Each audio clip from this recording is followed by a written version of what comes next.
para mais uma aula de matemática com tia Rose. Hoje a gente vai estar dando continuidade ao capítulo 4 do nosso livro. E sobre qual assunto a gente vai estudar na aula de hoje? Vamos ver? Hoje nós vamos falar um pouco sobre a reta numérica. Mas como assim, tia Rose? O que a reta numérica tem a ver com localização e orientação? Que é o assunto que nós estudamos na aula anterior. Turma, tem tudo a ver. Nesse assunto, reta numérica, nós vamos observar a localização de um número em uma reta. Vamos imaginar uma régua, né? Vocês utilizam muito nas aulas uma régua. Ela pode ser considerada um tipo de reta numérica, pois ela começa do 0 e, dependendo do tamanho, ela pode ir até o 15, ao 30. E ali, olhando para aquela régua, você localiza determinado número. Se eu for medir o tamanho do lápis, vai ter 10 centímetros. Então, você vai localizar o número 10. Então, é sobre esse assunto que nós vamos estar falando na aula de hoje, a reta numérica. Vamos aprender como localizar alguns números na reta. E a gente precisa observar como essa reta foi organizada. Será que ela está em uma sequência de 1 em 1? De 5 em 5, de 10 em 10? Então, antes de começar, precisamos observar e descobrir como ela foi organizada. Complete as retas numéricas com os números que estão faltando. Então, na letra A gente observa que nossa reta numérica começa do 0, pula para o 10, então os traços maiores estão indicando de quanto em quanto nossa reta está aumentando. Passa para o 20, o 30. Então, a gente descobre que a reta está aumentando de 10 em 10. Então, agora que a gente já descobriu como ela foi organizada, vamos à nossa pergunta. O ponto vermelho indica a localização de qual número? Como eu vou identificar se a nossa reta está incompleta? Então, primeiro, vamos terminar de completar a nossa reta com os números faltosos. Lembrem-se, vocês vão preencher com os traços maiores. Então, depois do 30, nós vamos ter o 40, o 50, 60 já tem, então vamos pular para o 70, 80, 90 e o 100. Agora que a nossa reta já está completa, vamos descobrir qual o número que está sendo indicado pelo ponto vermelho. Vejam que ele está localizado entre o 20 e o 30. Então, ele está no meio desses dois números. Então, qual o número que vai estar posicionado entre o 20 e o 30? Então, será que você conseguiu descobrir? Nós vamos ter o número 25, que ele vai estar ali na metade desses dois números. Localize na reta numérica acima os números 45, 75 e 95. Então, para localizar esses números, a gente precisa observar as suas posições. Então, nós temos 45, ele está depois do 40 e antes do 50. Então, ele vai estar localizado aqui no meio. 75 está depois do 70 e antes do 80, também entre dois números. 95 depois do 90 e antes do 100. Então, assim, a gente localizou os três números na reta numérica. Letra B. Localize, vamos preencher a letra B com os números faltosos. Mas será que a nossa reta está organizada de que maneira? Eu começo do 0, meu próximo traço é o 100, depois o 200. Então, nossa reta, ao invés de 10 em 10, como na letra A, ela agora está organizada de 100 em 100. Então, quais são os números faltosos que nós vamos organizar? 300, 400, 500, 600, 700, 800, 900, terminou no 1000. Agora que a gente já preencheu com os números que faltavam, nós vamos responder a primeira pergunta. O ponto vermelho indica a localização de qual número? Mais uma vez, a gente precisa observar onde encontra-se esse ponto vermelho, entre quais números ele fica localizado. Vejam que o ponto vermelho está entre os 600 e os 700. E ele está localizado bem ao meio. Então, o número que vai estar no meio dos 600 e 700 será o número 650. Ele está na metade dos dois números. Localize na reta numérica acima os números 140, 490 e 820. Esses três números, eles vão estar posicionados de formas diferentes, porque agora a gente vai estar observando próximo de qual número ele vai estar.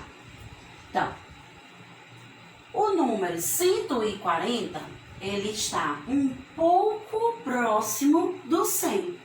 Ele está ali entre 100 e 200, mas ele vai estar mais perto do 100 do que do 200. 490, vejam que ele ficou mais próximo do 500. Apesar de estar entre 400 e 500, ele ficou mais perto do 500. O número 820 vai estar entre o 800 e o 900, só que mais próximo do 800. Então, dessa forma, a gente conseguiu localizar na reta numérica os números que estavam faltando.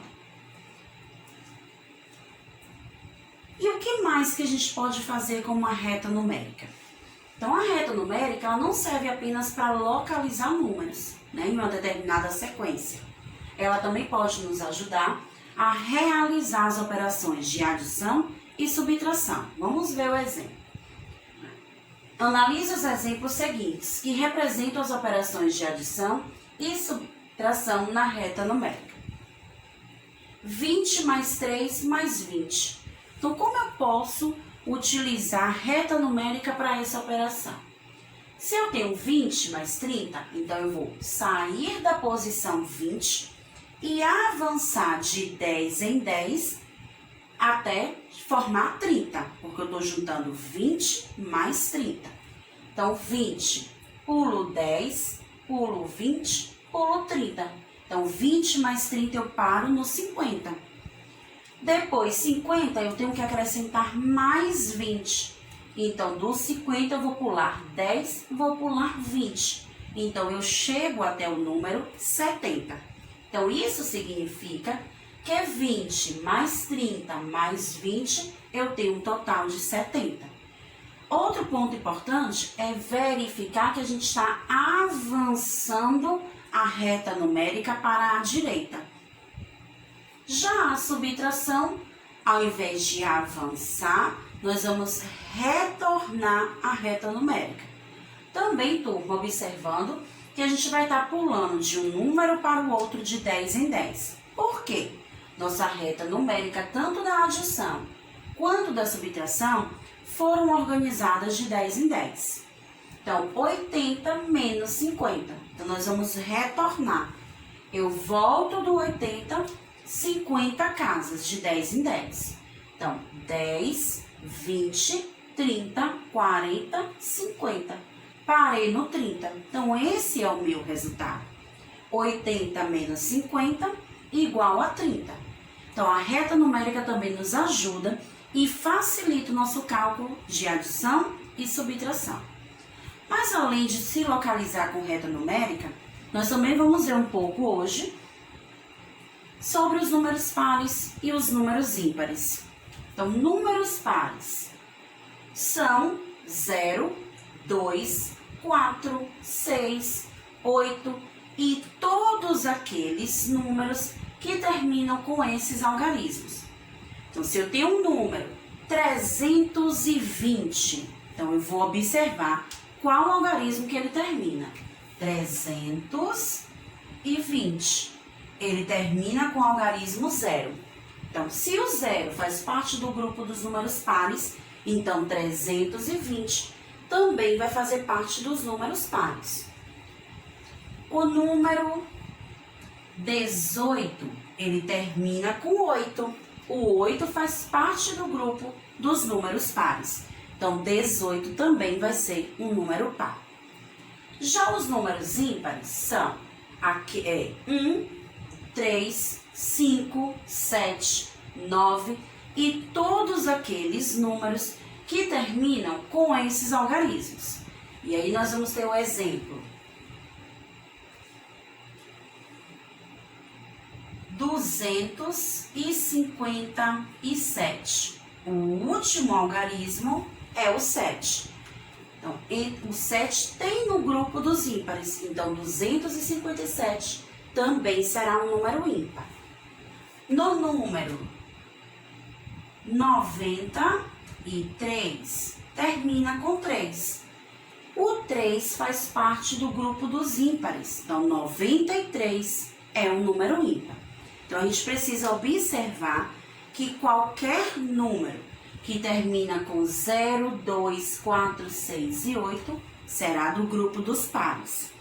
Qualquer número que terminar com 1, 3, 5, 7 ou 9 vai fazer parte do grupo dos ímpares.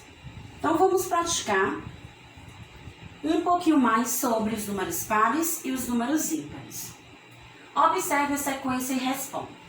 Nessa sequência, nós estamos organizando os números de 1 em 1, na casa do 500. 520, 521, 522, 523, 524, 525, 526, 527, 528 e 529. Pinte de azul os números pares. Então, vamos observar aquela dica anterior. O último número é o que a gente descobre se é par ou se é ímpar. 520 termina com 0. Então, ele é par. 521 não termina com 0, nem com nenhum número do grupo dos pares. Então, a gente não pinta. Então, seguindo essa sequência, a gente vai pintar o 522, 524, 525 e o 528. São os números que têm os algarismos no final.